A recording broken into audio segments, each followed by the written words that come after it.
నమస్తే, welcome to V5 news. ముందుగా headlines చూద్దాం.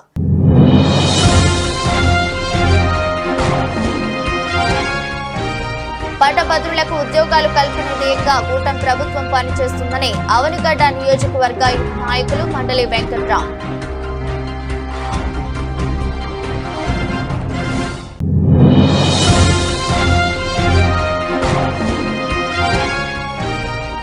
యాదాద్రి భువనగిరి జిల్లా రామన్నపేట మండలంలోని జనంపల్లి గురుకుల పాఠశాలను తనిఖీ చేసిన కలెక్టర్ హనుమంతరావు.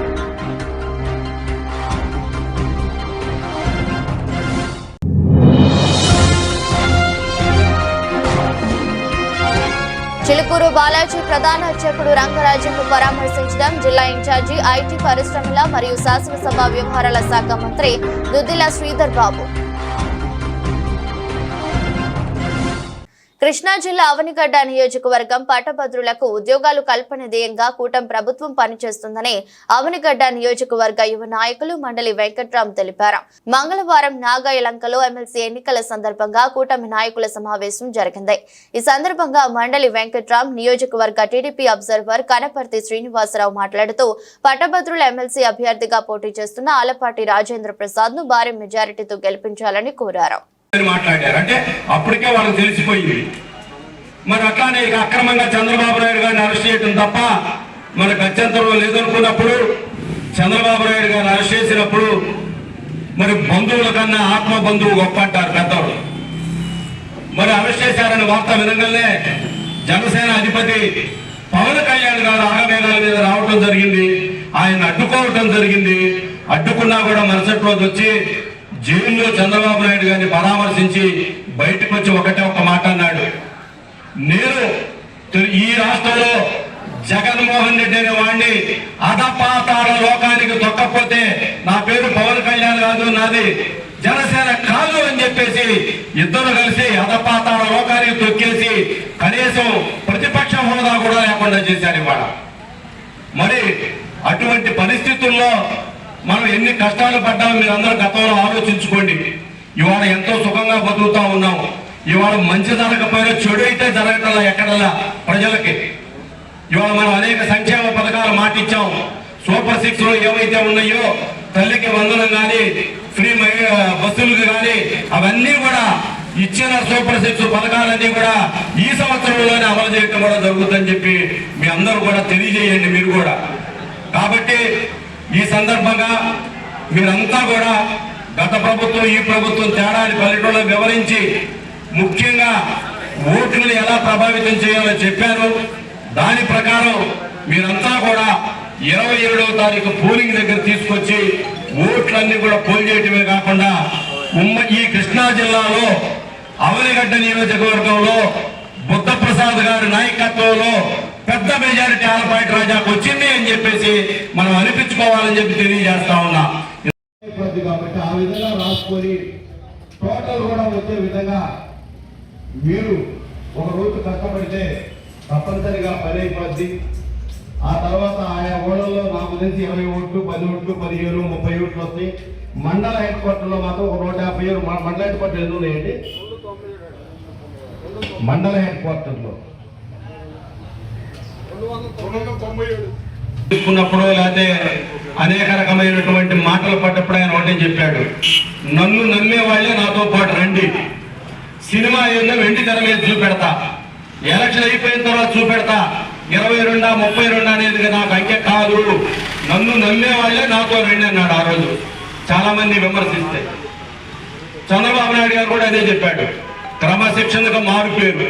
సీనియర్ నాయకులైనా జూనియర్ నాయకులైనా పదవుల్లో ఉన్నోళ్ళైనా బహిరంగంగా ఇలా మాట్లాడటం మంచి పద్ధతి కాదు. మీరేమన్నా ఉంటే 4 గోడల ఇప్పటికే ఇంతకుముందు మాట్లాడిన పెద్దలందరూ కూడా అనేక విషయాలు చెప్పారు. ఆలపాటి రాజేంద్ర ప్రసాద్ గారి గురించి చెప్పడం జరిగింది. ఈ 7 నెలల్లో Telugu Desam party, Janasena party, BJP యొక్క కూటమి అధికారంలోకి వచ్చాక చేసిన అభివృద్ధి కార్యక్రమాలు కానీ ఏ విధంగా ప్రజల మధ్య వెళ్తుంది అనేది అవన్నీ కూడా ఇక్కడ వివరించడం జరిగింది. అవన్నీ కూడా ఒక పాంప్లెట్ రూపంలో కూడా వేయటం జరిగింది. 7 నెలల్లో చేసిన కార్యక్రమాలన్నీ ఒక పాంప్లెట్ వేయటం జరిగింది. అది అందరికీ కూడా ఇవ్వటం జరుగుతుంది. మనం అందరం ఒకటే గుర్తుంచుకోవాలి, ఈరోజు మనకి ఓటున్నా లేకున్నా కూడా మనం ఏంటంటే ఎవరికైతే ఈ ఓట్లు ఉన్నాయో వాళ్ళందరినీ కూడా పార్టీ నాయకులకి కార్యకర్తలకి కోరుకునేది ఏంటంటే మనం వాళ్ళందరినీ కూడా మనం బాధ్యత తీసుకుని భారీ మెజారిటీతో ఈరోజు ఆలపాటి రాజేంద్ర ప్రసాద్ గారి కూటమి అభ్యర్థిని మనం గెలిపించుకోవాల్సిన అవసరం ఉంటుంది. ఇక్కడ గెలుపు కన్నా మెజారిటీ ముఖ్యం మనం. ఎందుకంటే గత 5 సంవత్సరాల్లో ప్రజలు అనేక రకాలుగా విసుగుపోయి ఎన్నో ఇబ్బందులు పడ్డ తర్వాత మొన్న కిందటి ఎన్నికల్లో భారీ మెజారిటీతో, ఎందుకంటే మనం ఎప్పుడు కూడా ఊహించలా ఇంత మెజారిటీలు మన రాష్ట్రంలో మన నియోజకవర్గాల్లో వస్తాయని. మనం ఎప్పుడు కూడా ఊహించలా 46,000 మెజారిటీతో ఒకరు గెలుస్తారు అని చెప్పి. అదేవిధంగా రాష్ట్రంలో కూడా 164 స్థానాలు వస్తాయని చెప్పి ఎప్పుడు కూడా ఎవరు కూడా ఊహించని పరిస్థితి. అటువంటి పరిస్థితి మన రాష్ట్రంలో వచ్చింది. ఎందుకంటే గత 5 సంవత్సరాలు అన్ని రకాలుగా ఇబ్బంది పెట్టిన పరిస్థితి మనం అందరం కూడా చూసాం. అవన్నీ తర్వాత ఈరోజు ప్రజలు ఏదైతే కోరుకున్నారో ప్రజలు కోరుకునే విధంగా పరిపాలన ఈరోజు ఈ కూటమి ప్రభుత్వం అందిస్తుందనేది మనం గర్వంగా చెప్పుకోవాల్సిన అవసరం ఉంది. ఎందుకంటే ఆ రోజు కనీసం ఒక రైతు అవనివ్వండి, ఒక ఉపాధ్యాయుడు అవనివ్వండి, ఎవరైనా అవనివ్వండి, బయటకు వచ్చి మాకు ఈ సమస్య ఉంది అని చెప్పే పరిస్థితి లేదు. ఆ రోజు మనం చూసుకుంటే ఉపాధ్యాయుల్ని వారందరినీ కూడా పోలీసులు ఏ విధంగా ఇబ్బంది పెట్టారో మనం అందరం కూడా చూసాం. వారికి రావాల్సిన హక్కు వాళ్ళకి రావాలి అడుగుతాం కూడా ఆ రోజు మాట్లాడే స్వేచ్ఛ కూడా లేకుండా చేసిన పరిస్థితి గత 5 సంవత్సరాలు ఉంది. కానీ ఈ రోజున మనం చూసుకుంటే ఎవరికి ఏ సమస్య ఉన్నా మాకు ఇది కావాలి అని అడగగలిగే స్వేచ్ఛ ఈరోజు ప్రజలకి కల్పించింది ఈ కూటమి ప్రభుత్వం అనేది నేను గర్వంగా చెప్పగలను. ఈరోజు మన రైతుకి పలానా ఇబ్బంది ఉంది, ఉదాహరణకి మనం తీసుకుంటే ఒక రైతు మా దగ్గర నీళ్లు రావట్లేదు అని అడిగే పరిస్థితి ఈ రోజున మనం కల్పించాం. కానీ గత 5 సంవత్సరాలు కనీసం రైతు మాకు నీరు రావట్లేదని మాట్లాడి రోడ్డెక్కే పరిస్థితి కూడా లేకుండా చేశారు. ఈరోజు వారికి ఏ సమస్య ఉన్నా మనకు ఫోన్ చేస్తున్నారు, అధికారులు చేస్తున్నారు. మనం సమస్యని పరిష్కరించే విధంగా మనం ఈరోజు ప్రతిదీ కూడా మనం ముందుకెళ్తున్నాం. ఈరోజు రైతుల గురించి వచ్చింది కాబట్టి నేను ఒక విషయం చెప్పదలుచుకున్నా. మీ అందరికీ తెలుసు, గతంలో ఎప్పుడు కూడా లేని విధంగా ఈ కూటమి ప్రభుత్వం అధికారంలోకి వచ్చాక ధాన్యం డబ్బులు కేవలం ఒక 24 గంటల లోపు అకౌంట్లో పడిపోయే విధంగా ఈరోజు ఈ ప్రభుత్వం చేసింది. 24 గంటల లోపు. ఎందుకంటే మనం చూసుకుంటే గత 50-60 సంవత్సరాలుగా ఎప్పుడు కూడా ధాన్యం ఇచ్చాక 24 గంటల లోపల పడిన పరిస్థితి లేదు. కానీ ఈరోజు ఈ కూటమి ప్రభుత్వం అది చేసిందనేది మనం అందరం కూడా గుర్తించుకోవాల్సిన అవసరం ఉంది. కనుక ఈ విధంగా పెన్షన్ అవనివ్వండి, పెన్షన్ 1000 రూపాయలు పెంచడం కానీ, అదేవిధంగా ఇందాక మన అబ్జర్వర్ గారు శ్రీనివాస్ గారు చెప్పినట్టు ఇంకా తల్లికి వందనం కానీ, ఆర్టీసీ బస్సు వచ్చి రేపు ఉగాది నుంచి మహిళలకు ఉచిత బస్సు ప్రయాణం కానీ ఇవి ఉగాది నుంచి స్టార్ట్ చేస్తున్నామని చెప్పి నిన్న కూడా మన కొనకల నారాయణరావు గారు మోపిదేవి మీటింగ్ వచ్చినప్పుడు వారు చెప్పడం జరిగింది. ఈ విధంగా ఏదైతే మేనిఫెస్టోలో ఈ సూపర్ 6 ఏదైతే చెప్పారో అవన్నీ కూడా ఈ సంవత్సరంలోనే పూర్తి అన్ని కూడా అమలు పరిచే విధంగా ఈరోజు ఈ కూటమి ప్రభుత్వం ముందుకెళ్తుందనేది ఈరోజు మీరు కూడా ప్రతి ఒక్కరికి చెప్పాల్సిన బాధ్యత మీ మీద ఉంది. ఈరోజు దగ్గర 1196 నోట్లు ఉన్నాయి మన నాగాలంక మండలంలో. ఇవన్నీ కూడా ఊర్ల వారీగా ఇప్పటికే విడగొడుతూ ఉన్నారు. ఎందుకంటే ఈ ఓటర్ లిస్ట్ కొంచెం గజిబిజిగా రావటం, ఏ ఊరికి ఎన్ని ఓట్లు ఉన్నాయి అనేది కూడా మనం చెప్పలేని పరిస్థితుల్లో ఆ ఓటర్ లిస్ట్ ఉంది. ఎందుకంటే అన్ని కూడా ఇంటి నంబర్ ద్వారా ఈ ఓటర్ లిస్ట్ తయారు చేయటం. అయితే మన వాళ్ళు అప్పటికే కూర్చొని చాలా వరకు 80% ఓట్లని విడగొట్టడం జరిగింది. ఇంకా కొన్ని ఒక 20% వరకు ఉన్నాయని చెప్పి వారు చెప్పడం జరిగింది. ఏదైనా కానీ ఇవాళ ఓటర్ లిస్టుల్ని విడగొట్టుకొని మనం ప్రతి 30 మందికి ఒక కార్యకర్తను మనం పెట్టుకోవాల్సిన అవసరం ఈరోజు మన మీద ఉంది. పార్టీ ఆదేశం ప్రకారం ప్రతి 30 మందికి ఒకరిని పెట్టి వారేంటంటే ఈ ఏదైతే ఆ 30 ఓటర్లు ఉంటారో వాళ్ళ దగ్గరికి 3 నుంచి 4 సార్లు వాళ్ళని వెళ్ళి ఓటు అడిగి వారిని ఒప్పించి ఓటేయించే విధంగా ఆ రోజు పోలింగ్ బూత్కి వచ్చే వరకు వాళ్ళ బాధ్యత తీసుకోవాల్సిందిగా నేను వారిని కోరుతున్నాను. మనం అందరం కూడా కష్టపడి వారిని గెలిపించాల్సిందిగా ప్రతి ఒక్కరిని కోరుకుంటూ మీ గ్రామాల్లో ఎన్ని ఓట్లు ఉన్నాయో చూసుకుని అన్ని ఓట్లకి ఒక మనిషిని 30 మందికి చొప్పున ఒక మనిషిని ప్రతి ఒక్కరు కూడా రేపటికల్లా దాన్ని పూర్తి చేసేసుకొని ఈ ప్రక్రియని ఇవాళ విడగొట్టుకుని అన్ని కూడా రేపటికల్లా పూర్తయిపోవాల్సిందిగా నేను మండల అధ్యక్షుల వారిని కోరుకుంటున్నాను. అదేవిధంగా జనసేన నాయకులు కానీ కార్యకర్తలు కానీ వారు కూడా ఆ యొక్క గ్రామాల్లో తప్పకుండా మన అందరూ కూడా సహకరిస్తారని చెప్పి ఈ సందర్భంగా తెలియజేసుకుంటూ వారి తరఫున నేను చెప్తున్నానని చెప్పి ఈ సందర్భంగా తెలియజేసుకుంటూ సెలవు తీసుకుంటున్నాను. ప్రముఖ యువ సినీ హీరో విశ్వక్ సేన్ అవనిగడ్డలో సందడి చేశారు.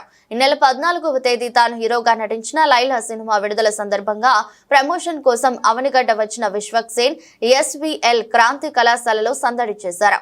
అవనిగడ్డలో హీరో విశ్వక్ సేన్ కు అవనిగడ్డ ఎమ్మెల్యే మండలి బుద్ధా ప్రసాద్ తనయుడు మండలి వెంకట్రామ్, టీడీపీ నియోజకవర్గ పరిశీలకులు కనపర్తి శ్రీనివాసరావు, SVL క్రాంతి విద్యా సంస్థల చైర్మన్ దుట్టా ఉమామహేశ్వరరావు ఘన స్వాగతం పలికారు. హీరో విశ్వక్ సేన్ రాక సందర్భంగా విద్యార్థులు బాణసంచాతో స్వాగతం పలికారు. విద్యార్థులు భారీ కేరింతలు కొడుతూ ఆయనకు ఘన స్వాగతం పలికారు. లైలా చిత్రాన్ని ఆదరించాలని విశ్వక్ సేన్ కోరారు. ఆయన వెంట మచిలీపట్నం ఎంపీ వల్లభనేని బాలశౌరి, తనయుడు వల్లభనేని అనుదీప్, మచిలీపట్నం నియోజకవర్గ జనసేన పార్టీ ఇన్ఛార్జి బండి రామకృష్ణ, తనయుడు బండి విజయ్ ఉన్నారు.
అందరికీ గ్రాండ్ వెల్కమ్ ఇచ్చినందుకు ఆనందంలో కాబట్టి ఫోటో సినిమా చూడండి. అందరూ యూత్ అందరూ కమెంట్ చేసుకోవచ్చు. స్క్రీన్ లో కూర్చొని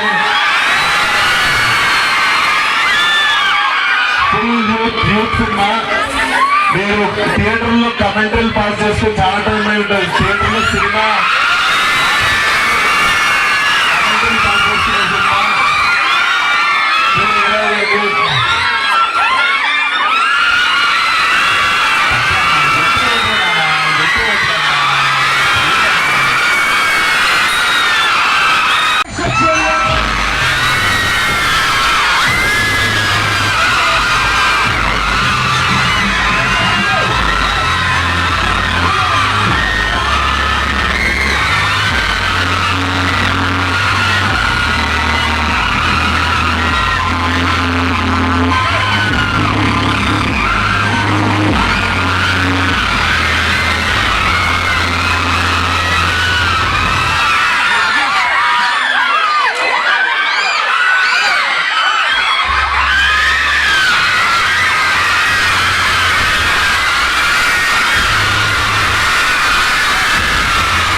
కాకినాడ జిల్లా పిఠాపురం విశ్వ విజ్ఞాన విద్యా ఆధ్యాత్మిక పీఠం నందు 97వ వార్షిక జ్ఞాన మహాసభలు ముగింపు సందర్భంగా మంగళవారం పీఠం ప్రధాన ఆశ్రమం సభలో డాక్టర్ ఉమర్ అలీషా సభ్యులకు అనుగ్రహ భాషణ చేశారు. పంచభూతాత్మక శక్తి స్వరూపుడే మానవుడని తెలిపారు. మానవ జీవితంలో అత్యంత విలువైనది కాలమని, తాత్వికులు, యోగులు అందరూ కాలగమనంతో ప్రయాణం చేసిన వారేనని అన్నారు. కార్యక్రమంలో పీఠం కన్వీనర్ పేరూరి సూరిబాబు, పీఠం మీడియా కన్వీనర్ ఆకుల రవితేజ, సెంట్రల్ కమిటీ సభ్యులు పాల్గొన్నారు.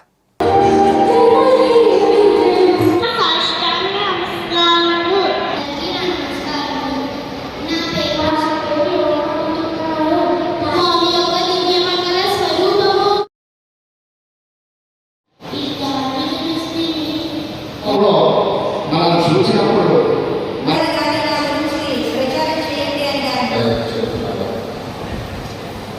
అందరినీ కూడా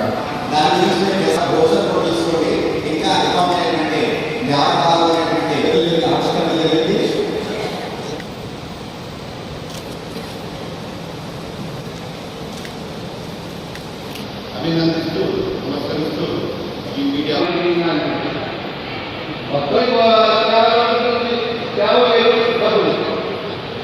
వారు అవతార పురుషులు శ్రీరామచంద్రుని అందజేస్తున్నారని శ్రీ మల్లి శ్రీనివాస గారు మరియు జగత్తుల సహాయం చేయగలిగినటువంటి శ్రీ మల్లి శ్రీనివాస అటువంటి 8 ఆర్టీఎస్ పెట్టగలిగిస్తున్నారు.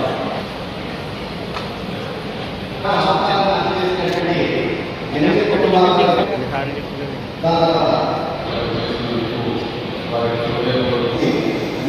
అవసరిస్తున్నారు. ఎలా సంస్కృత సంస్థ స్వామి సంప్రదించి లండన్ చేసినటువంటి పేరు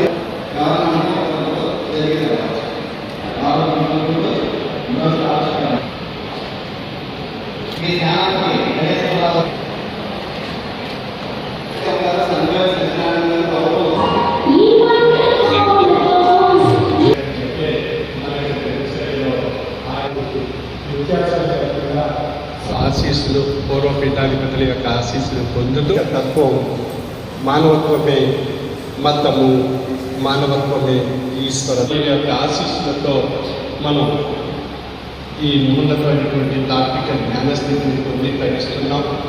మరి 3 రోజుల కాలం మనం గడిచిపోయింది. మనం పుట్టింటి నుంచి ఈ సభా మందిర ద్వారము ఎప్పుడు తెరిచి ఉండు, పోత చరిత్రులయ్యుండు వారు వచ్చి జ్ఞానము నేర్చుకోవచ్చు, సతము మంచి నీళ్లను కలసాల ఉంచినట్లు అని చెప్తారు షష్టం పీఠాధిపతి వారు ఈ సభ గురించి.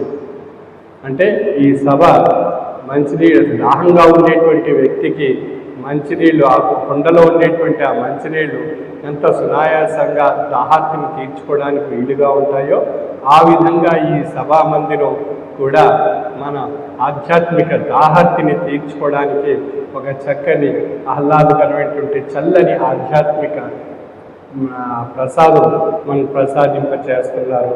అందుచేత ఈ సభా మందిరం ఎప్పుడూ కూడా ఈ ఆధ్యాత్మిక దాహార్తిని తీర్చడానికి ఈ సభా మందిరం యొక్క ద్వారాలు ఎప్పుడూ తెరిచి ఉంటాయి.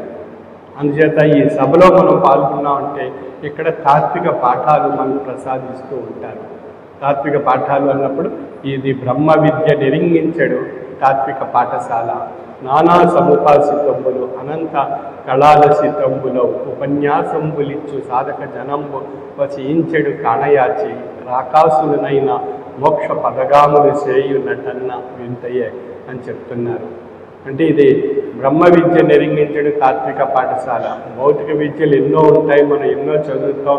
ఎంతోమంది ఎన్నెన్నో చదువుల ద్వారా వారి యొక్క ఔన్నత్యాన్ని, వారి యొక్క ఉత్తమ విద్యాపరమైనటువంటి సంస్కారాలు, సంస్కృతి ద్వారా ఎంతో ఉన్నతంగా శిఖరాలకు చేరుకుంటూ ఉంటారు. కానీ వారికి కావాల్సింది దానికి తోడు ఆధ్యాత్మిక విద్య ఉన్నట్లయితేనే అవి అన్నీ కూడా సఫలీకృతం కాబడతాయి.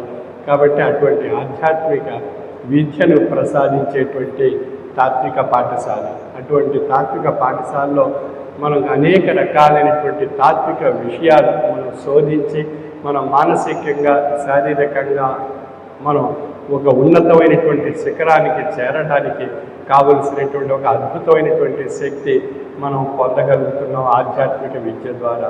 అటువంటి ఆధ్యాత్మిక విద్యను ప్రసాదించి పొంది ధరింప చేసుకోవడం ద్వారా ఆ తాత్విక పాఠాలు ఈ సభాధర్మ పదమున కెరుగువారు క్షేమములు గాంచి ఇష్టార్థి సిద్ధి పడిసి కలికల్మషములు తొలగా శాశ్వతానంద సాంద్రులై సాగుచుందు అని చెప్తున్నారు.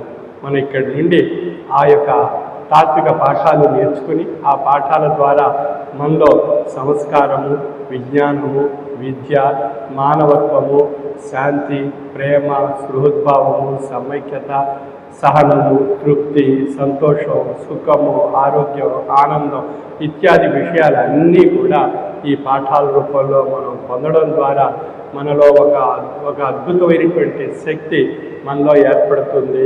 ఆ శక్తి మనని ఒక ఉన్నతమైనటువంటి, ఉత్తమమైనటువంటి ఒక ఉత్తేజాన్ని, చైతన్యాన్ని మనలో కలిగిస్తుంది. ఆ చైతన్యాన్ని, ఉత్తేజాన్ని కలిగించేటువంటి హ్యాపీ హార్మోన్, సంతోషకరమైనటువంటి హార్మోన్లు మనలో ప్రసరింపబడతాయి. ఆధ్యాత్మిక ప్రేరణ, మానసిక స్థితిని ప్రేరేపింప చేయడం ద్వారా ఆ స్థితి మనలో కలగడం చేత శారీరక చైతన్యం, మానసిక చైతన్యం మనలో ఏర్పడుతుంది. తద్వారా మన యొక్క దినచర్యలో ఆయా కార్యకలాపాలన్నీ ఎంతో చక్కగా నిర్వహించుకునేటువంటి స్థితి మనలో ఏర్పడుతుంది.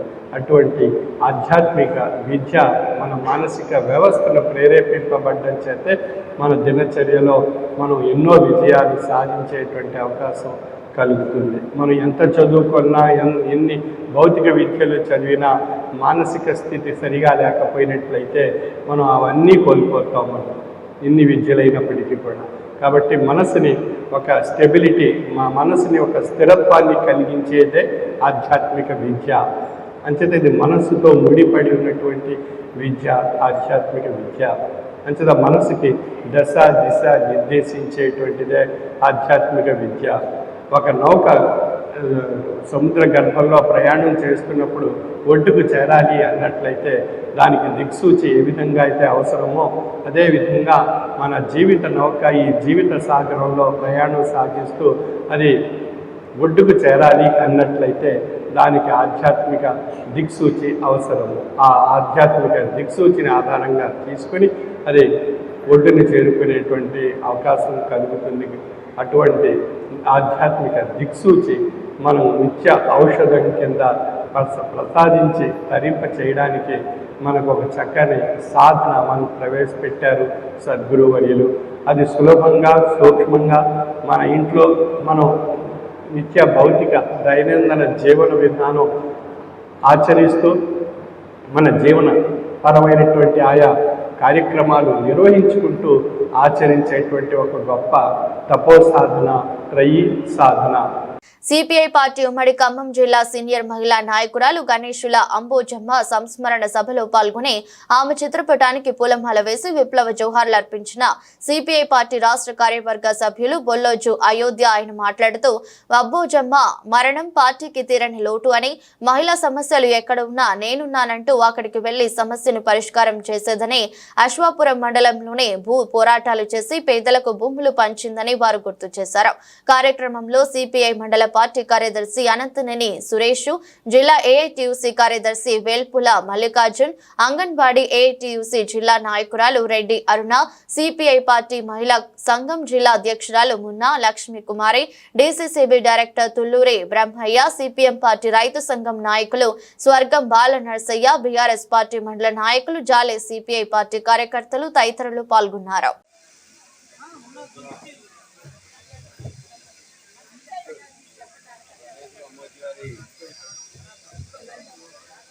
సంస్కరణ సభకి అధ్యక్షత వహిస్తున్నటువంటి సిపిఐ మండల సెక్రటరీ అనంతనేని సురేష్ గారు, ఈ కార్యక్రమానికి ముఖ్య అతిథిగా చేసినటువంటి అయోధ్య గారు, పుల్లారెడ్డి గారు, మున్నా గారు, వేదిక మీద పెద్దలందరికీ, ఈ కార్యక్రమంలో పాల్గొన్నటువంటి పిలిచాం. పిలవాలని అందరూ అనుకున్నాం. పెద్ద వయసు మంచిది పిలిస్తే ఆ ఏదిక మీదకి వచ్చి అందరినీ కావలించుకున్నారు. ఏదిక మీద ఉన్న వాళ్ళందరినీ, సాంబశివరావు కావచ్చు, మిలేరు కావచ్చు, ఎవరైతే కూర్చున్న అందరినీ సెకండ్ ఇచ్చి అభిమానంగా ఆ హృదయానికి తొలగించినటువంటి సందర్భం మర్చిపోరాదు.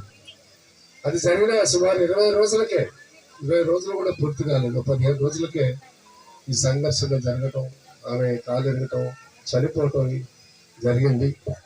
పార్టీగా మేమందరం కూడా చాలా బాధపడుతున్నాం. ఆ కుటుంబ సభ్యులు మహిళలు అయినప్పటికీ, మగవాళ్ళు లేనప్పటికీ వాళ్ళు కూడా పార్టీ అంటే చాలా అభిమానం, గౌరవం. తల్లితో పాటు వాళ్ళ పిల్లలు కూడా చిన్నప్పటి నుంచి కూడా పార్టీ కోసం అభిమానం సురగొన్నటువంటి వాళ్ళందరినీ కూడా పార్టీగా మేము గౌరవిస్తాం. ఆ కుటుంబానికి ఎటువంటి ఇబ్బంది వచ్చినా, సమస్య వచ్చినా పార్టీగా మేము ఉన్నాము అని చెప్పడానికి వారికి ధైర్యాన్ని సమకూర్చుతున్నాం. ఇట్లాగే వాళ్ళ కుటుంబం, భర్త గారు, ఆయన నిజంగా పెద్ద వయసు, ఆయనే ముందు వెళ్ళిపోతున్నాం అనుకున్నాము. కానీ ఆయన కళ్ళ ముందే ఆమె చనిపోవడం అనేది కూడా ఒక రకమైనది. కానీ అంతకంటే ఆడవాళ్ళు కోరుకునేది ఏంటంటే ముత్తేదిగా భర్త కంటే భార్య ముందు చనిపోతే ఆమెకు చాలా గౌరవం ఉంటుందని మహిళలు కోరుకునేటువంటి ఒక పెద్ద క్షేమ సమాచారాలు అడిగేటటువంటి వ్యక్తి ఎవరన్నా ఉన్నారంటే మన దగ్గర అమ్మాజీ గారు. అందులో డౌట్ లేదు. ఎవరు కూడా మన రాజకీయాల్లో పనిచేసి తిరిగే వాళ్ళలో నేను కూడా అడగాను చాలా మందిని, ఏదో కొద్ది మందిని మాత్రమే తప్ప ఆయన గారికి తారసపడిన ప్రతి వ్యక్తిని అత్యాయంగా మర్యాదగా పలకరించి వాళ్ళ యొక్క క్షేమ సాధించుకునేటటువంటి దాంతో పాటు ఈ ప్రాంతం తెలుగుదేశం కలిసిన అనేకలు, ఆ తర్వాత కాంగ్రెస్ కూడా కలిసి పనిచేశారు. ఈ సందర్భంగా సి పార్టీకి అవకాశింది ఎమ్మెల్యేగా వచ్చినటువంటి సందర్భాల్లో కూడా ఇక్కడ ఉన్నటువంటి ప్రజల యొక్క సమస్యల్ని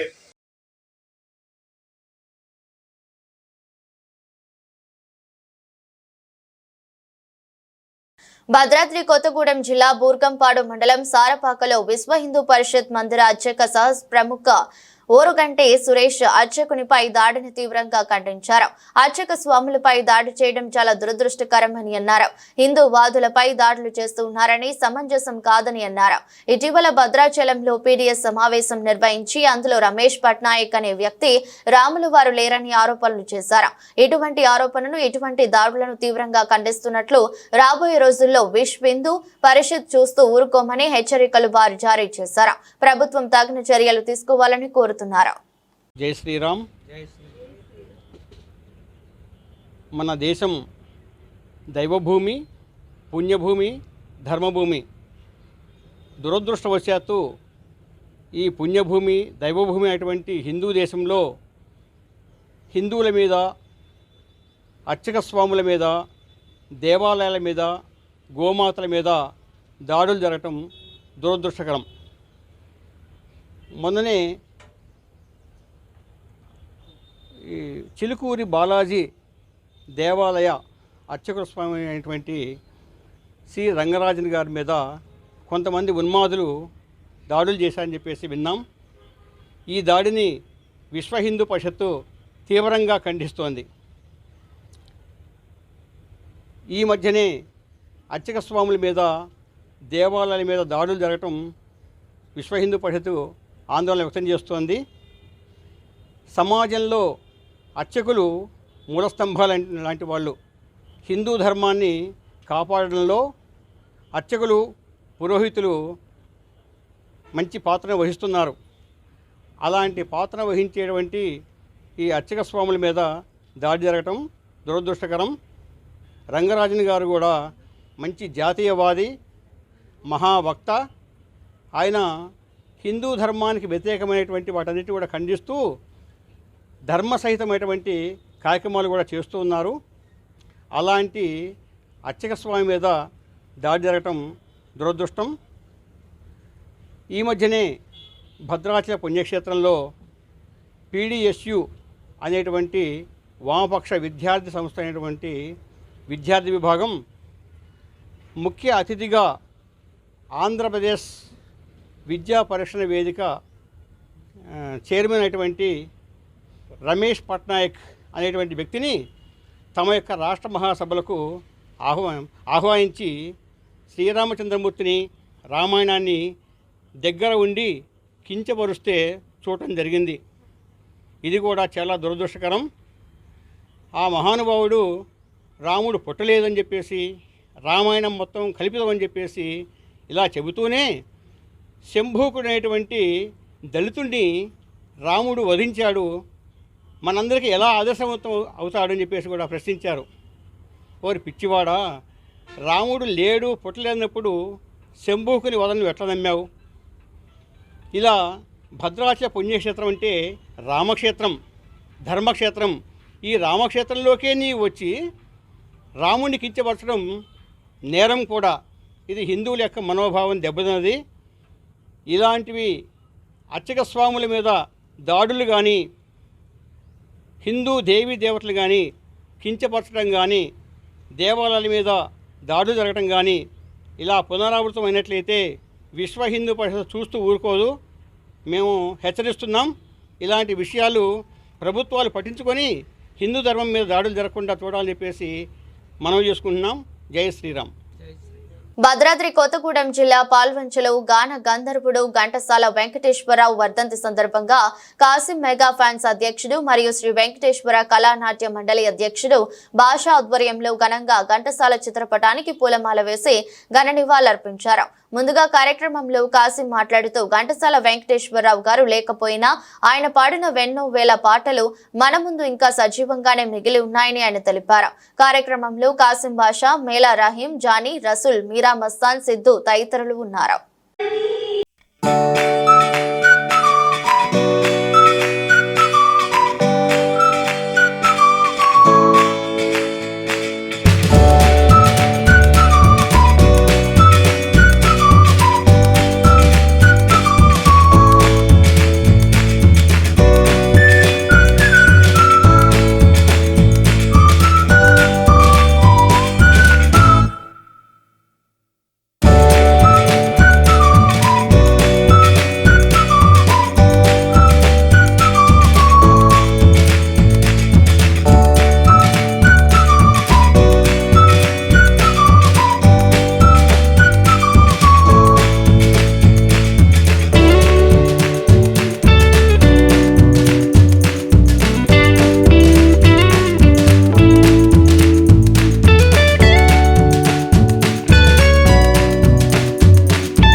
ఈరోజు గాన గంధర్వుడు ఘంటసాల వెంకటేశ్వరరావు గారి వర్ధంతి సందర్భంగా ముందుగా ఆ మహానుభావునికి పూలదండ వేసి ఘన నివాళులు అర్పించాము. అలాగే ఘంటసాల వెంకటేశ్వర గారు లేకపోయినా ఆయన పాడిన ఎన్నో వేల పాటలు మన ముందు ఇంకా సజీవంగానే మిగిలి ఉన్నాయి. మరి ఆ మహానుభావుని గుర్తు చేసుకుంటూ ఆయన పాడిన ఎన్నో వేల పాటల్లో మరి అలనాటి సినిమా జగదేక వీరుని కథలోని ఒక పద్యం పాడుతున్నాను.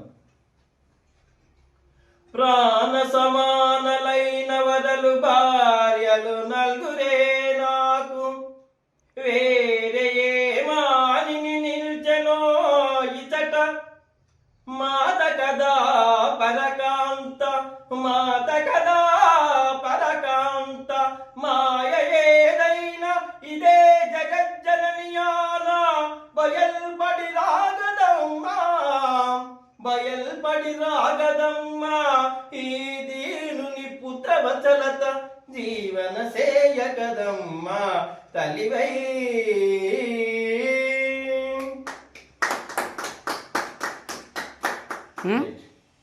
చిలుకూరు బాలాజీ ప్రధాన అర్చకుడు రంగరాజన్ను జిల్లా ఇన్ఛార్జి ఐటీ, పరిశ్రమల మరియు శాసనసభ వ్యవహారాల శాఖ మంత్రి దుద్దిల శ్రీధర్ బాబు పరామర్శించారు. ప్రభుత్వ చీఫ్ విప్ డాక్టర్ పట్నం మహేందర్ రెడ్డి, ఎమ్మెల్యే కాళే యాదయ్య, సీనియర్ కాంగ్రెస్ నాయకుడు వి హనుమంతరావులతో కలిసి మంత్రి శ్రీధర్ బాబు బాధితుడు రంగరాజన్ను కలిసి ఆరోగ్య పరిస్థితిని ఆరా తీసి దాడి ఘటన గురించి అడిగి తెలుసుకున్నారు. ఈ సందర్భంగా మాట్లాడుతూ దేవుని పేరు, రాముని పేరు మీద దాడులు చేయడం దురదృష్టకరమని, దాడిని తీవ్రంగా ఖండిస్తున్నారు. నిందితులను ప్రభుత్వం కఠినంగా శిక్షిస్తుందని, చిలుకూరు బాలాజీ దేవాలయం వద్ద భద్రత పెంచమని ఆదేశిస్తున్నామన్నారు.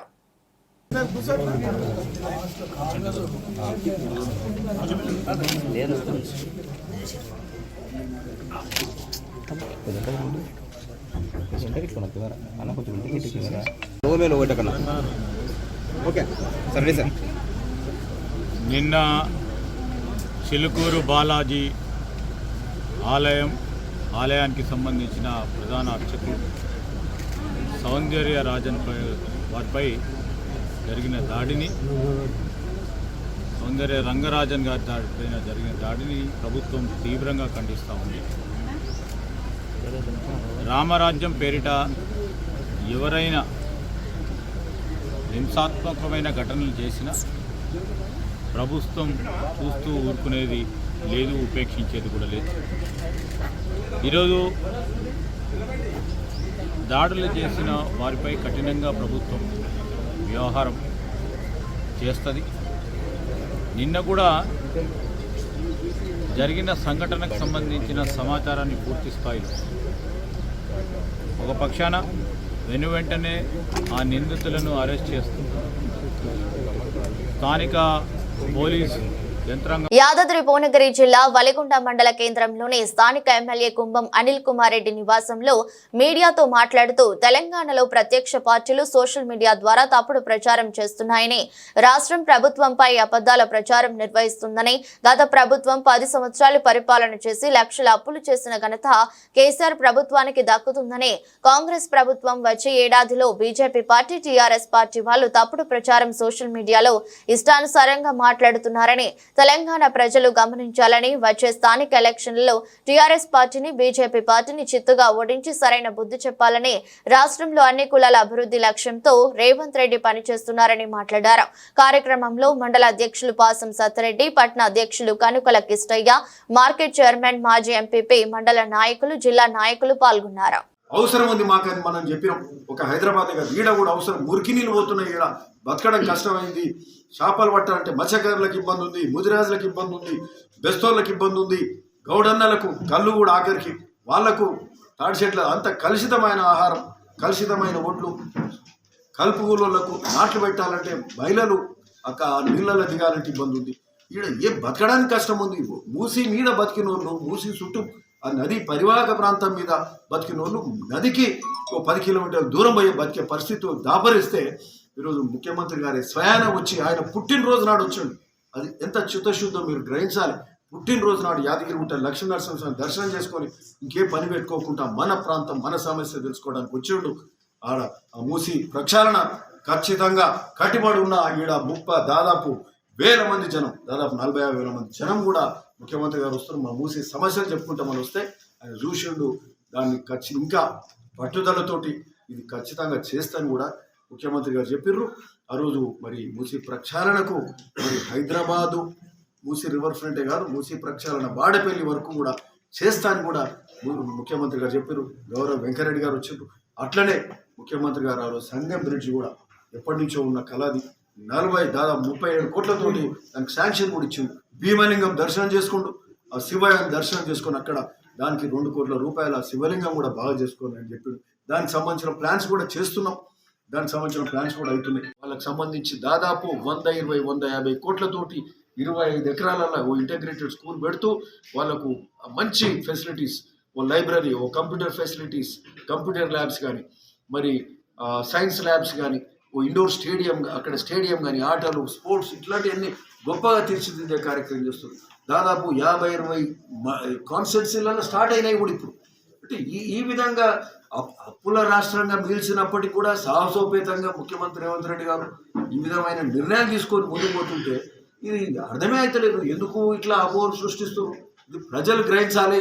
10 ఏళ్ళు మనల్ని మోసం చేసిర్రు, 10 ఏళ్ళు అన్యాయం చేసిర్రు, మనకు అప్పుల రాష్ట్రంగా మిగిల్చిర్రు. 60,000 కోట్ల అప్పులు ఉంటే దాన్ని 7 లక్షల కోట్లకు తెచ్చి ఈరోజు మన బడ్జెట్లో దాదాపు 60,000 కోట్లు బట్టి విక్రమార్క గారు ఫైనాన్స్ అసెంబ్లీలో చెప్పాడు. 60,000 కోట్ల వాళ్ళు ఆ సన్నాసులు చేసిన అప్పులకే మేము అప్పులు కట్టాలి, అప్పులకు మిత్తి కట్టాలి.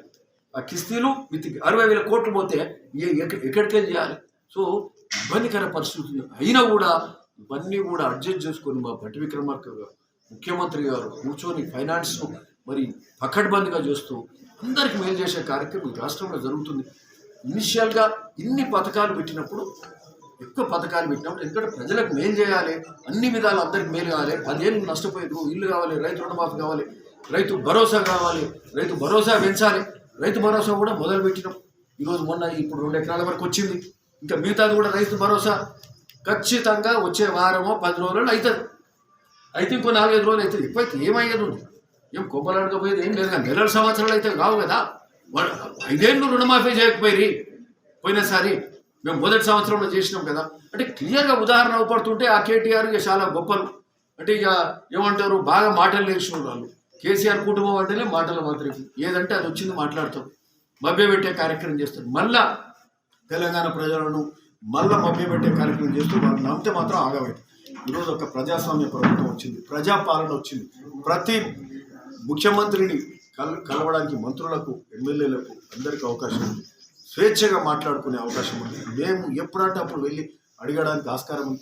మేము ఉదాహరణకు భువనగిరి నియోజకవర్గానికి మనం పోయి అడిగినాం, మాకు నీటి సమస్య ఉంది, మాకు బునియాది కాలువ కావాలి, పిలాయిపల్లి ధర్మారెడ్డి కాలువలు కావాలి, మూసి మురికి నీళ్ళతో మేము వ్యవసాయాలు చేసుకుంటున్నాం, మాకు నీళ్లు కావాలి అని అడిగితే అంతకుముందు 280 కోట్లు శాంక్షన్ చేసినట్టు చేసారు, పైసలు రాలే, పనులు రాలే.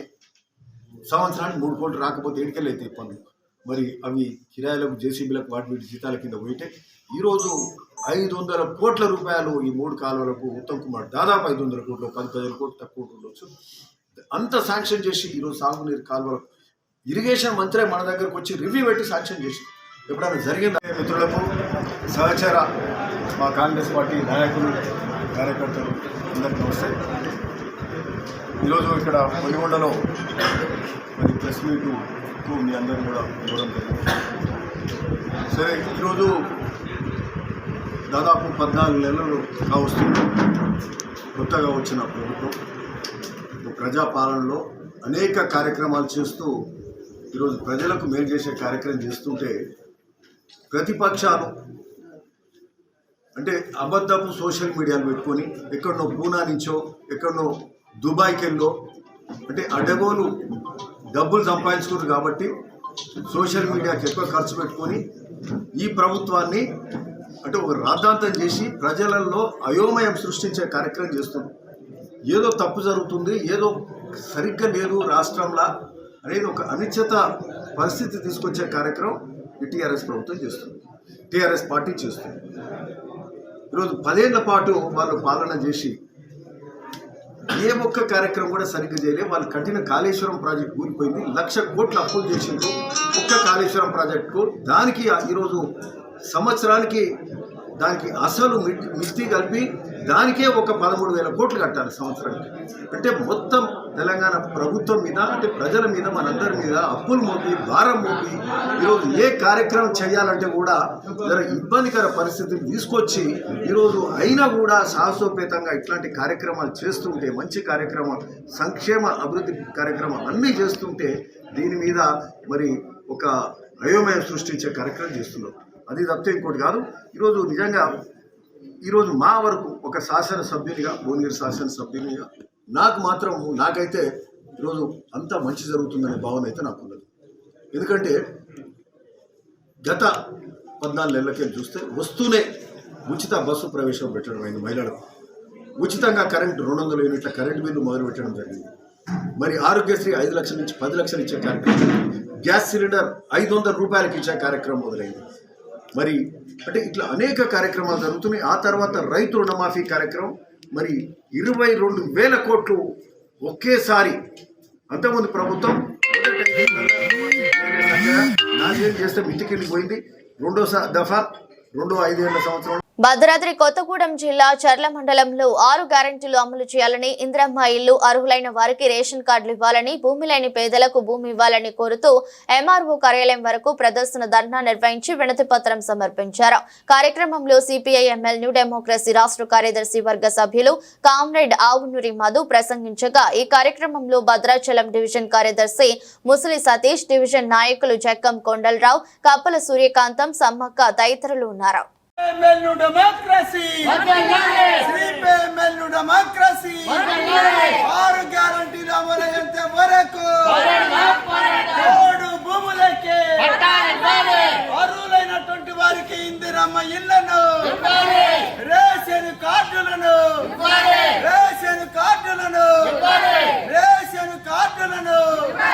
ఇందిరమ్మ ఇళ్లను, రైతు బంధు పథకాన్ని వెంటనే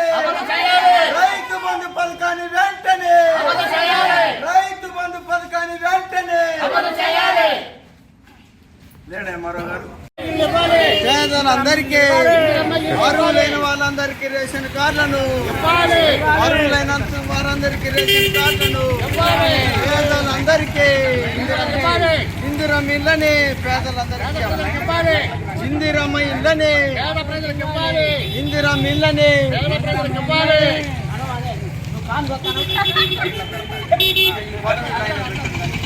పేదలందరికీ ఖాళీ ఇళ్లను, పేదలందరికీ ఇందిరమ్మ ఇళ్లను. రంగారెడ్డి జిల్లా ఇబ్రాహీంపట్నం నియోజకవర్గం మహేశ్వరం జోన్ పోలీస్ ఆధ్వర్యంలో నాకర్త, మేడిపల్లి, కురుమిద్ద, నానక్ నగర్, తాడిపర్తి గ్రామ రైతులతో డీసీపీ సునీతారెడ్డి, ఏసీపీ కేవీపీ రాజు ఆధ్వర్యంలో సమావేశం ఏర్పాటు చేశారు. ప్రయత్నంతో పాటు సాధారణమైన రైతుల కోసమో కాదని క్లియర్గా చెప్తున్నాం. మళ్ళీ 2 సార్లు 3 సార్లు ఫోన్ చేసి చెప్పారు, ఎటువంటి పరిస్థితుల్లో రైతులతో కన్ఫ్రంటేషన్ పెట్టుకోవద్దు, అంటే వాగ్విధానం పోవద్దు, వాళ్ళని కన్విన్స్ అనే మాట తప్ప మేడం 3 సార్లు మాట్లాడినా ఆ విధంగా చెప్పారు. కాబట్టి మేడం గారికి ఈరోజు పూర్తి ఈ విషయం మీద పూర్తి అవగాహన ఇంకా పెరిగింది, ఇంతకుముందు ఉన్న దానికంటే ఇంకా పెరిగింది. దీంతోపాటు మేడం గారు ఇప్పుడు పర్సనల్గా కూడా అందరినీ కూడా ఒకరొకరిని వీలైనంత వరకు మేడం గారు కూడా కలిసి మాట్లాడి తెలుసుకుంటారు, ఒకరొకరితో కూడా అన్నీ నోట్ చేసుకున్నారు. ఆల్రెడీ ఒక విషయం చెప్పాలి, మీకు అందరికీ నోటీసులు ఇచ్చిన తర్వాత అది మా దృష్టికి రాలేదు. మాకు కొన్ని ద్వారా సమాచారం తెలిస్తే మేడం గారు అప్పుడు సిపి గారు ఆఫీస్లో ఉన్నారు. మేడం ఇట్లా జరుగుతుంది, ఇట్లా జరిగితే ఇబ్బంది అవుతుంది, రైతులు కూడా సరిగా దాని అవకాశాన్ని ఉపయోగించుకోలేరు అంటే ఇమీడియట్గా ఆ రోజు జరగాల్సిన దాన్ని ఆపి మళ్ళీ క్లియర్ ఇన్స్ట్రక్షన్స్, ఏ రైతు కూడా ఇబ్బంది పడద్దు, అందరూ కూడా వాటిని రిప్రజెంట్ చేసుకునేదానికి అవకాశం కావాలని, గ్రామాల వారీగా వచ్చి కలిస్తే వాళ్ళ యొక్క సమస్యను కలెక్టర్ గారు చెప్పుకునే అవకాశం ఉంటుందని మేడం గారు ప్లాన్ చేసి సిపి గారితో డిస్కస్ చేసి గ్రివెన్స్ ఏంటి, మీకున్నటువంటి యాక్చువల్గా రిప్రజెంటేషన్ ఏంటి, ఇది ఎక్కడి నుంచి స్టార్ట్ అయింది, మీ యొక్క ప్లీ ఏంటి అనే విషయాన్ని ఎప్పటికప్పుడు నాకు తెలియజేస్తూ వచ్చారు.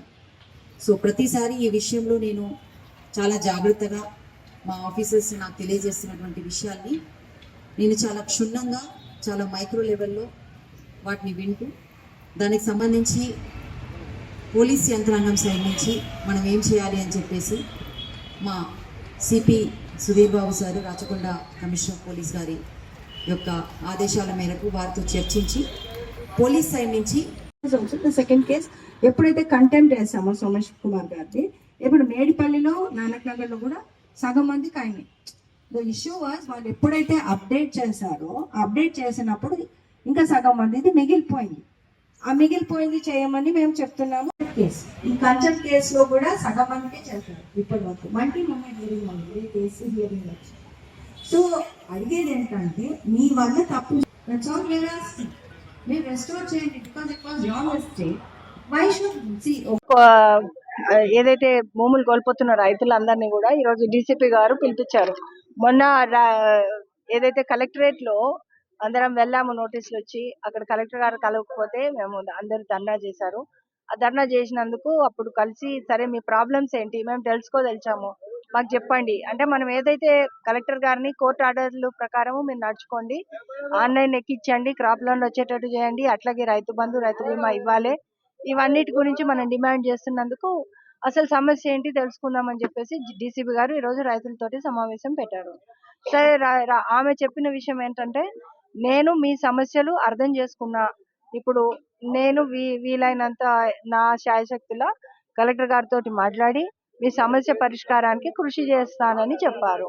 సరే మనం కూడా వెయిట్ చేద్దాము, చూద్దాం, కొంతకాలం అంటే మరీ ఎక్కువ కాలం కాదు, మేము కూడా అడిగాం, వారం రోజుల్లో 10 రోజుల్లోనూ మనకి తెలుస్తుంది విషయం. తర్వాత సరే మీరు ఏది చేసుకున్నా ఇంకో విషయం ఏమన్నారంటే, మీరు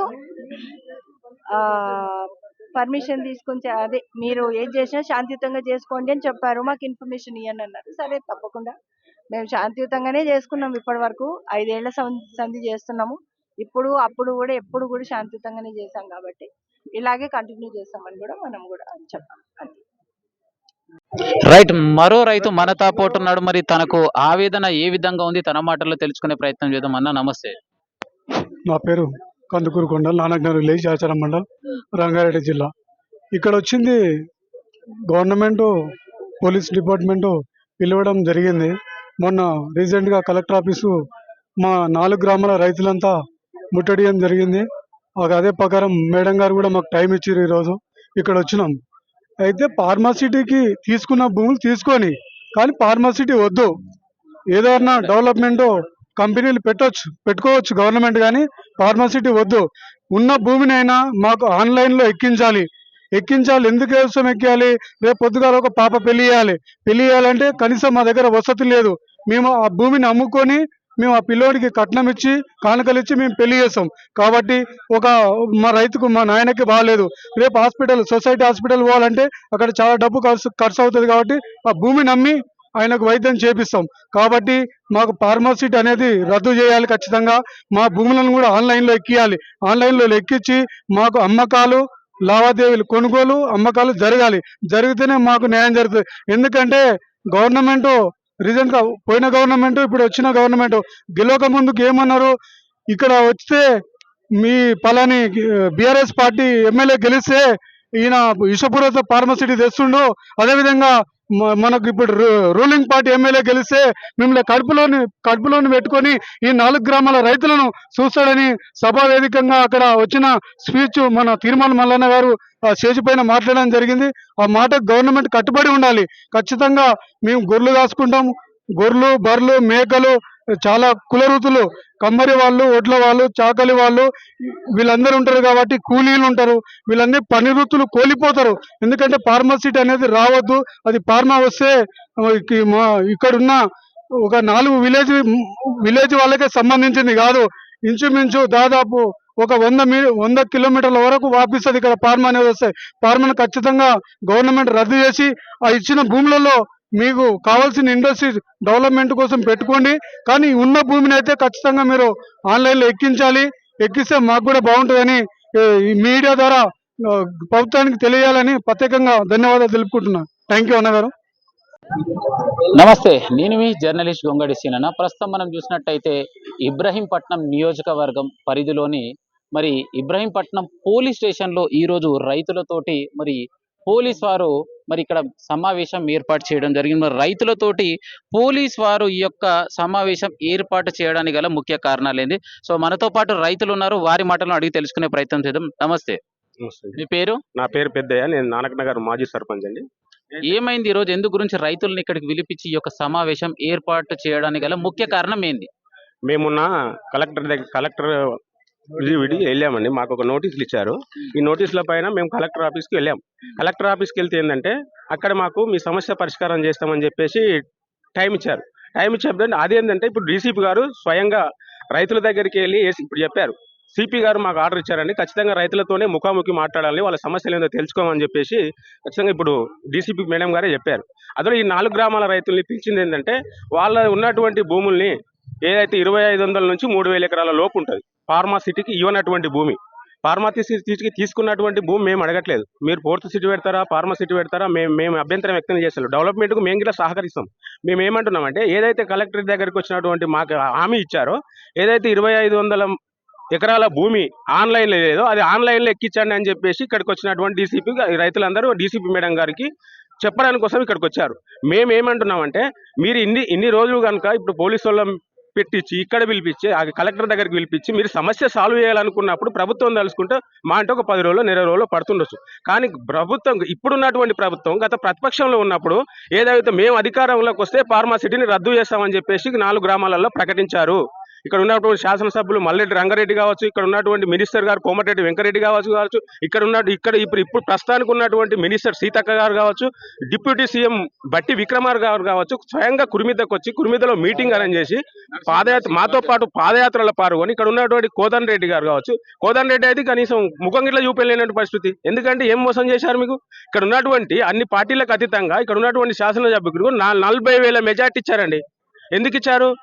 మా ఫార్మసిటీ కనుక రద్దు అయితే మా బతుకులు బాగుపడతామని చెప్పారు. ఇప్పుడైతే డీసీపీ గారు ఇక్కడ మన అందరితో మాట్లాడడం జరిగింది. ఏదైతే మేము ముఖం సూటి ఒకటే చెప్తున్నాము, 2500 ఎకరాల భూమి ఏదైతే మీ ఎలక్షన్స్ కంటే ముందు మీ దగ్గరికి వచ్చినటువంటి రైతులు బట్టి విక్రమార్క గారు కావచ్చు, లేదా కోమటిరెడ్డి వెంకరెడ్డి గారు కావచ్చు, మల్లెడ్డి రంగారెడ్డి గారు కావచ్చు, గెలిచిన తర్వాత మీ దగ్గరికి వచ్చి సమస్యల పైన ఏమైనా స్పందించారా లేదా? ఇప్పుడు గతంలో వాళ్ళు ప్రతిపక్షంలో చాలా సార్లు వచ్చారండి. ఇప్పుడు సీతక్క గారు కావచ్చు మాతో పాటు పాదయాత్రలు నడిచింది. బట్టి విక్రమార్క గారు పాదయాత్రలు నడిచారు. కోమరెడ్డి గారు మరీ వచ్చారు. ఇక్కడ ఉన్నటువంటి శాసనసభ్యులు మల్లెడ్డి రంగారెడ్డి గారు మాతో పాటు ఆర్డీఓకి వచ్చారు, మాతో పాటు గ్రామాలకు వచ్చారు. మేము ఎక్కడ సభలు పెడితే అక్కడ రోజు మా దగ్గరికి వచ్చారు. సరే, ఆయన రావడం సంతోషం, బాగానే ఉంది. కానీ మీరు మేము అధికారంలోకి వస్తే ఫార్మాసిటీ రద్దు చేస్తాము, మీ భూములు ముగికుంటాయని చెప్పేసినటువంటి ప్రభుత్వ పెద్దలు ఈ రోజు మీకేమైంది? మీరు రైతుల దగ్గరకు వచ్చి రైతుల్ని పిలిపించి మీ క్యాంప్ ఆఫీసులని హామీ ఇస్తే అయిపోతుంది కదా, నేను ఖచ్చితంగా ఉన్నటువంటి భూములు ఆన్లైన్లోకి ఎక్కిపిస్తున్నాము అని మీ కలెక్టర్ అంతా కింద ఉన్నటువంటి అదే కదా మీ అధికారం అంతా కింద ఉన్నటువంటి వాళ్ళేగా, వాళ్ళతో చేసి లేదు. ఇప్పటికైనా డీసీపీ గారు టైం ఇస్తానని చెప్పారు ఈ మీటింగ్ లో. డీసీపీ గారు టైం ఇచ్చే లోపు మీరు ఆన్లైన్ కనుక ఎక్కించి మా రైతులకు కనుక రైతు బంధు కానీ ఆన్లైన్ కనుక చేయకుంటే మళ్ళీ చెలో కలెక్టర్ పెడతాం. ఖచ్చితంగా మా రైతులతో పాటు మాకున్నటువంటి జీవులు బర్రెలు కావచ్చు, గొర్రెలు కావచ్చు, అక్కడ ఉన్నటువంటి మొత్తం తీసుకొని మా కుటుంబం సమేతంగా మా పిల్లలతో సహా తీసుకొని అక్కడికి వచ్చి కలెక్టర్ ఆఫీస్లో మేము అక్కడే గుడిసెలు వేసుకొని అక్కడే వంటవారు పెడతామని చెప్పేసి మీ మీడియా ద్వారా ఈ ప్రభుత్వానికి తెలియజేస్తూ ఖచ్చితంగా ఏదే ఉన్నా ప్రభుత్వం మళ్ళొకసారి ఆలోచించాలని చెప్పేసి కోరుకుంటూ ధన్యవాదాలు. యాదాద్రి భువనగిరి జిల్లా రామన్నపేట మండలంలోని జనంపల్లి గురుకుల పాఠశాలను తనిఖీ చేసిన కలెక్టర్ హనుమంతరావు ప్రిన్సిపల్ రాజా పనితీరుపై ఆగ్రహం వ్యక్తం చేస్తూ షాకోస్ నోటీసు జారీ చేసిన కలెక్టర్ వారం రోజులలో పనితీరు మారకపోతే చర్యలు తీసుకుంటామని హెచ్చరించారు. ఈ సందర్భంగా ప్రిన్సిపల్ మరియు స్టాఫ్ తో రివ్యూ మీటింగ్ నిర్వహించారు. విద్యార్థినులతో దురుసుగా ప్రవర్తించిన వారిపై కఠిన చర్యలు తీసుకుంటామని, ఆహారంలో నాణ్యత శుభ్రత లోపిస్తే చర్యలు ఉంటాయని, ఆర్డీఓ పర్యవేక్షణలో మెడికల్ క్యాంపు నిర్వహించాలని డిఎంహెచ్ఓకి ఆదేశాలు జారీ చేశారు. జనంపల్లి రెసిడెన్షియల్ స్కూల్కి సర్ప్రైజ్ ఇన్స్పెక్షన్ కోసం రావడం జరిగింది. నేను ఆర్డీఓ గారు, తహసీల్దార్, ఎంపీడీఓ. నిన్న పేరెంట్స్ మీటింగ్లో వాళ్ళు కొన్ని అసౌకర్యాలని చెప్పడం, తర్వాత అది కొన్ని పత్రికా వార్తలు రావడం, దీంతో సడన్గా ఇక్కడ ఇన్స్పెక్షన్ రావడం జరిగింది. దీంట్లో మాకు నిర్లక్ష్యం కనపడుతుంది. సో ప్రిన్సిపల్ వైపు నుంచి కావచ్చు, ఇతరత్ర వాటి నుంచి కూడా నిర్లక్ష్యం క్లియర్ కనపడుతుంది. ఉన్నది చిన్న వ్యవస్థ. ప్రిన్సిపల్ అనే వ్యక్తి పూర్తిగా వ్యవస్థని పూర్తిగా తిరుగుతూ టూరింగ్ చేస్తూ చేసుకోవాల్సిన అవసరం ఉంది. సో అదేవిధంగా ఇక్కడ పిల్లలతో కూడా ఇంటరాక్ట్ చేస్తే స్నానం చేసిన తర్వాత చిన్న ఇచ్చింగ్ వస్తుందని, కోతుల బెడద విస్తృతంగా ఉందని, అంటే కోతుల బెడదకేమో పెద్ద ఎత్తున సోలార్ ఫెన్సింగ్ చేయటం, అది జిల్లా కలెక్టర్ స్టేట్ లెవెల్లో ఉంటుంది. కానీ చేయాల్సినటువంటి పనులు క్లీనింగ్, శానిటేషన్, ఇతరత్ర ఏవైతే ఉన్నాయో చేసుకుంటుంటే అవసరం ఉంది. ఇక డైనింగ్ హాల్లో కూడా కొంత నీట్నెస్ అనేది కనపడలేదు. డిప్యూటీ వార్డెన్ గారికి చెప్పడం జరిగింది. పనితీరు మారకపోతే మాత్రం చర్యలు తప్ప అని కూడా చెప్పడం జరిగింది. అదేవిధంగా కొంత వండే విధానంలో కూడా బాగాలేదని చెప్పి పిల్లల నుంచి కొన్ని కంప్లైంట్స్ ఉన్నాయి. ఓవరాల్గా బాగానే ఉన్నప్పటికీ వాళ్ళు ఎక్కడైతే ఉన్నాయో వంకాయ మరియు ఆలుగడ్డ ఈ కర్రీ చేసేటప్పుడు వంకాయ ముక్కలు చాలా పెద్దగా ఉండి అది తినడం వల్ల కూడా ఎలర్జీ వస్తుందని పిల్లల కంప్లైంట్. అదేవిధంగా అవి ముదిరిపోయినటువంటి కూరగాయలు వాడుతున్నారు అనేది కూడా అనుమానంతో ఉంది. సో నేను కూరగాయల షెడ్ని ఉన్నటువంటి ప్రాంతాన్ని కూడా చూస్తే చాలా వరకు బాగానే ఉన్నప్పటికీ కొన్ని మాత్రం చాలా పనికిరానటువంటి ఉన్నాయి. వారికి చివరి వార్నింగ్గా డిప్యూటీ వార్డెన్ కూడా చెప్పడం జరిగింది. సో అదేవిధంగా ఇక్కడ ఉన్నటువంటి ట్యాంక్స్ కానీ సరిగ్గా కడుగుతున్నారా లేదా అనేది ప్రశ్నార్థకంగా ఉంది. ఇప్పుడే ట్యాంక్ ఎక్కి కూడా చూడటం జరిగింది. అక్కడ దాంట్లో కూడా మొత్తం కూడా వాటర్ కంటామినేటెడ్ అయినటువంటి పరిస్థితి, తర్వాత జర్లు చనిపోయినటువంటి పరిస్థితులలో వాళ్ళకి ఆ యొక్క మొత్తం కూడా వాటర్ ఎప్పటికప్పుడు కూడా క్లీన్ చేసుకునేటటువంటి పరిస్థితి ఉండాలని చెప్పడం జరిగింది. అదంతా కూడా ఇప్పుడు ఒక డ్రైవ్ చేపట్టి రేపే ఒక శానిటేషన్ డ్రైవ్ అనేది పెట్టి ఎంపీడీఓ ఆధ్వర్యంలో, తహసీల్దార్ ఆధ్వర్యంలో ఈ యొక్క క్యాంపస్ని ఒక శానిటేషన్ డ్రైవ్ అనేది కండక్ట్ చేస్తున్నాం. మొత్తం ఉన్నటువంటి సిబ్బందితోటి, వాటితోటి, గ్రామ పంచాయతీ వాళ్ళందరితో కలిపి ఒక డ్రైవ్. ఎంత పేద పిల్లలు చదువుకుంటున్నటువంటి హాస్టల్, అమ్మాయిలు చదువుతున్నటువంటి హాస్టల్ కాబట్టి వీరందరికీ కూడా మంచి ఆరోగ్యపరమైనటువంటి సౌకర్యాలు ఉండాలి. అదేవిధంగా రేపు ఒక పెద్ద ఎత్తున మెడికల్ క్యాంప్ కూడా ఏర్పాటు చేస్తున్నాం. ప్రతి ఒక్క విద్యార్థిని కూడా స్క్రీన్ చేసుకుని వాళ్ళకి ఏంటి పరిస్థితి, ఏమైనా ఎలర్జీస్ ఉన్నాయా, తర్వాత హిమోగ్లోబిన్ లెవెల్స్ ఎట్లా ఉందని చెప్పి పెద్ద ఎత్తున రేపు డాక్టర్ల బృందం వచ్చి మనకి ఇక్కడ చేయటం జరుగుతుంది. అదేవిధంగా పూర్తి స్థాయిలో ఇక్కడ ఏమాత్రమైనటువంటి నిర్లక్ష్యం వహించినా తదుపరి చర్యలు తప్పని కూడా ఇక్కడ ఉన్నటువంటి ప్రిన్సిపల్ కానీ సిబ్బందికి కానీ చెప్పడం జరుగుతుంది. Thank you. యాదాద్రి భువనగిరి జిల్లా చౌటుప్పల్ మున్సిపల్ కేంద్రంలో సిపిఎం పార్టీ రాష్ట్ర ప్రధాన కార్యదర్శిగా నూతనంగా ఎన్నికైన జాన్ వెస్లీ తొలిసారి చౌటుప్పల్ రావడంతో సిపిఎం పార్టీ కార్యాలయంలో ఘనంగా స్వాగతం పలికి సన్మానించిన సిపిఎం జిల్లా మండల నాయకులు, కార్యకర్తలు. ఈ కార్యక్రమంలో కేంద్ర కమిటీ సభ్యులు చెరుపల్లి సీతారాములు, జహంగీర్, మున్సిపల్ నాయకులు పాల్గొన్నారు. జాన్ వెస్లీ మాట్లాడుతూ కేంద్ర ప్రభుత్వం ప్రవేశపెట్టిన బిల్లు రైతులు, శ్రామిక వర్గానికి వ్యతిరేకంగా ఉంది. సిపిఎం పార్టీ తరపున వ్యతిరేకిస్తున్నాం. కేవలం కార్పొరేట్ సంస్థలు, దోపిడీ వర్గాలను అనుకూలంగా ఉంది. అలాగే రాష్ట్ర ప్రభుత్వం అమలు పరుస్తానన్న 6 పథకాలు అటకెక్కించారని, నిన్న చిలుకూరు బాలాజీ దేవాలయంలో పూజారి రంగరాజన్ మీద ఇనా దాడిని తీవ్రంగా ఖండిస్తున్నాం. రాష్ట్రంలో పోలీస్ వ్యవస్థ గాడి తప్పిందని ఈ రోజు వారిని పరామర్శించి వచ్చాం. బడుగు బలహీన వర్గాల సమస్యలపై ఎల్లప్పుడూ సిపిఎం పార్టీ పోరాడుతుందని తెలిపారు. 50,65,000 కోట్ల రూపాయలతో బడ్జెట్ ప్రవేశపెట్టింది. కానీ అత్యధిక భాగం ఇందులో 12 లక్షల కోట్ల రూపాయలు వడ్డీలకే పోతున్నాయి, వడ్డీలకు, ఇస్తులకు. అలాగే ఆ బడ్జెట్ లో ఇంకొక 12 లక్షల కోట్ల రూపాయలు అప్పు తెస్తే తప్ప 50 లక్షల కోట్ల రూపాయలు ఖర్చు పెట్టేటటువంటి పరిస్థితి లేదు. అందుకని 12 లక్షల కోట్లు అప్పులు తెచ్చి ఖర్చు పెడతాం అనేటటువంటి పద్ధతుల్లో లెక్కలు చెప్పారు. దేశవ్యాప్తంగా 30 కోట్లకు పైగా ఉండేటటువంటి గ్రామీణ ప్రాంత ఉపాధి కూలీల కోసం, వాళ్ళకు పని కల్పించడం కోసం 2.5 లక్షల నుంచి 3 లక్షల కోట్ల రూపాయలు ఇస్తే వాళ్ళకు పని కల్పించడానికి అవకాశం ఉంటుంది, ఆ కుటుంబాలు బ్రతకడానికి అవకాశం ఉంటుంది. కానీ ఈ 50 లక్షల కోట్లలో కేవలం 85,000 కోట్లు మాత్రమే కేటాయింపులు చేశారు. రైతులకు ఇస్తున్నటువంటి ఎరువుల సబ్సిడీని 11,000 కోట్లు గతం కంటే తగ్గించింది. దాదాపు ఒక 10,000 చిన్న చిన్న పరిశ్రమలు రాష్ట్రంలో మూతపడి ఉన్నాయి. వాటికి నిధులు కేటాయించి కార్మికులకు పని కల్పించడానికి తగినటువంటి చర్యలు ఈ ప్రతి బడ్జెట్ లో లేవు. అందుకని ఈ బడ్జెట్ అంతా కూడా రాష్ట్ర ప్రజలకి అలాగే శ్రామిక ప్రజలకు వ్యతిరేకంగా ఉంది. ఈ బడ్జెట్ లో దేశంలో ఉండేటటువంటి సంపద అంతా కూడా కొద్దిమంది చేతులకే పోగయ్యేటట్టుగా ఈ సంపదను అంతా కూడా అసమానమైన అభివృద్ధిలోకి తీసుకొస్తుంది. 1% ఉండేటటువంటి కార్పొరేట్ సంస్థల చేతుల్లో దేశ సంపద 40% ఉంది. అంటే 40% సంపద 1% ఉండేటటువంటి ధనిక వర్గాలు కార్పొరేట్ సంస్థల చేతుల్లో ఉన్నాయి.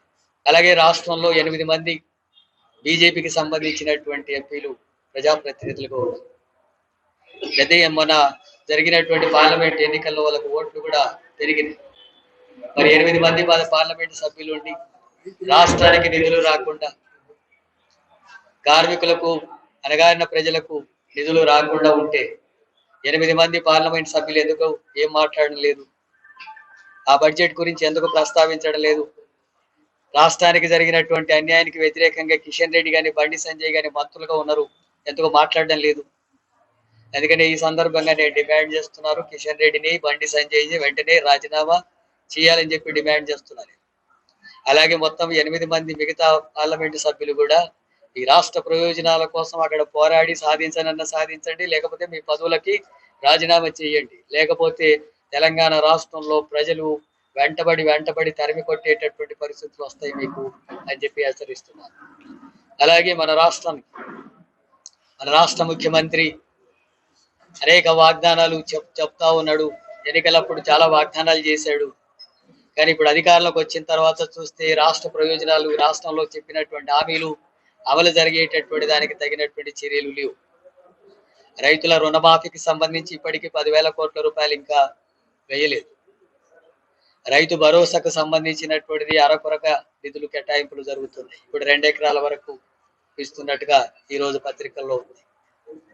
అలాగే కూలీలకు ఇచ్చేటటువంటి భరోసా ఇవ్వడం లేదు. అట్లాగే దళిత బంధు అప్పుడు 10 లక్షలని కేసీఆర్ అంటే మేము 12 లక్షలు ఇస్తామని చెప్పి అన్నారు అంబేద్కర్ పేరు.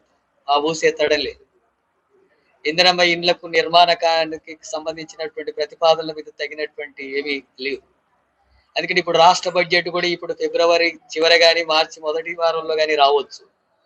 ఈ బడ్జెట్ లో మీరు చెప్పినటువంటి 6 గ్యారెంటీలతో పాటు చెప్పినటువంటి వాగ్దానాల అమలుకు తగినటువంటి పద్ధతిలో ముఖ్యంగా పేద ప్రజలకు ఉపయోగపడేటటువంటి వాటికి అనుగుణంగా ఈ బడ్జెట్లు కేటాయింపులు అనేటటువంటిది జరగాలని చెప్పి రాష్ట్ర ప్రభుత్వాన్ని డిమాండ్ చేస్తున్నాం. అలాగే విద్యా వైద్యానికి తగినటువంటి నిధులు కేటాయించాలని చెప్పి కూడా ముఖ్యమంత్రిని డిమాండ్ చేస్తున్నాం.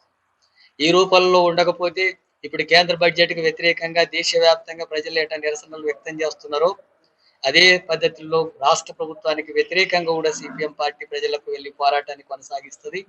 ప్రజా వ్యతిరేకమైనటువంటి బడ్జెట్ ఉంటే తప్పకుండా రాష్ట్ర ప్రభుత్వ బడ్జెట్ కు వ్యతిరేకంగా కూడా మేము ప్రజల్ని చైతన్యవంతం చేసి పోరాటానికి సన్నద్ధమవుతాం. అందుకని రాష్ట్ర ముఖ్యమంత్రి కూడా ఆ రకంగా బడ్జెట్ కు సంబంధించినటువంటి తగిన చర్యలు తీసుకోవాలని చెప్పి డిమాండ్ చేస్తున్నాం. ఇక్కడ రాష్ట్రంలో కులగణన జరిగింది.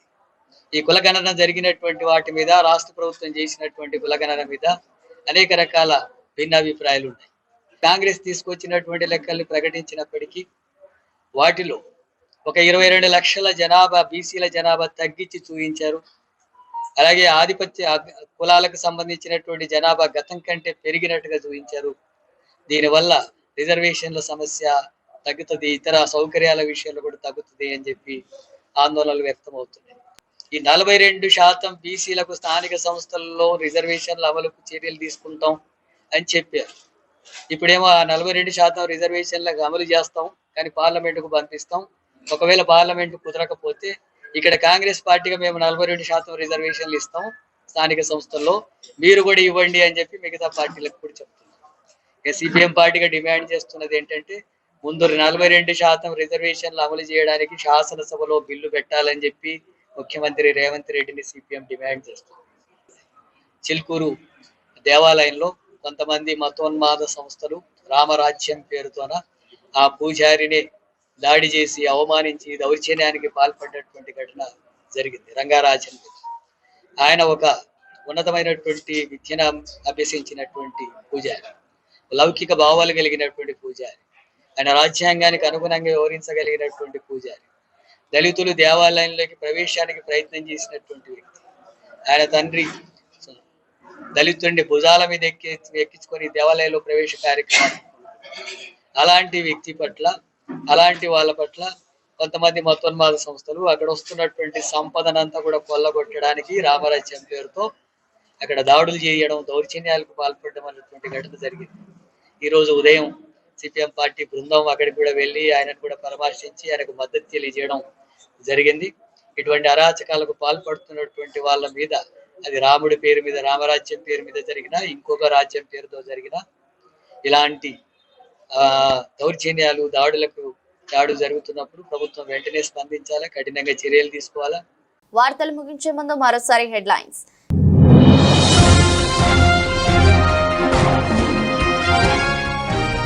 పట్టభద్రులకు ఉద్యోగాలు కల్పన ధ్యేయంగా కూటమి ప్రభుత్వం పనిచేస్తుందని అవనిగడ్డ నియోజకవర్గ నాయకులు మండలి వెంకట్రామ్.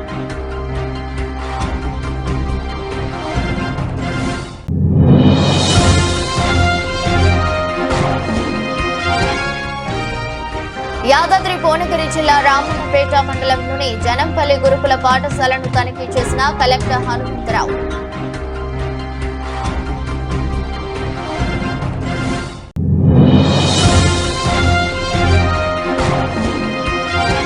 చిలుకూరు బాలాజీ ప్రధాన అర్చకుడు రంగరాజన్ను పరామర్శించడం జిల్లా ఇన్ఛార్జి ఐటీ పరిశ్రమల మరియు శాసనసభ వ్యవహారాల శాఖ మంత్రి దుద్దిల శ్రీధర్ బాబు.